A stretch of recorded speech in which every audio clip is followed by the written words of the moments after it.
এটা হচ্ছে নীলাম্বর মুখার্জির বাগান বাড়ি। খুব সাইলেন্ট এরিয়া, তো এখানে বেশি কথা বলা যাবে না। তো ভিতরটা তোমাদের দেখালাম, খুব শান্ত সাইলেন্ট একটা এরিয়া। তো এখন এখান থেকে নিচে নেমে যাচ্ছি, সামনে একটা ভালো খেলার মাঠ আছে। তো দেখা যাক খেলার মাঠে কি কি আছে বা খেলার মাঠটা কিরকম। এখানে ফটোগ্রাফি অ্যালাউ না, ভিডিওগ্রাফিও অ্যালাউ না, কিন্তু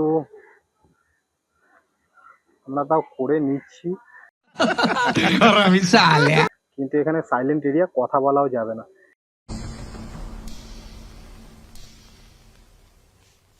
এখানে দেখো গাছের পাশে পুরো চারিদিকে গাছ দিয়ে ঘেরা এই মাঠটা। আর মাঠের পরেই হচ্ছে ওপারেই দেখা যাচ্ছে যে বিবেকানন্দ বেদা বিদ্যালয়া। তো এটা একটা দারুণ লাগছে। পাশেই হচ্ছে মনোরম গঙ্গা।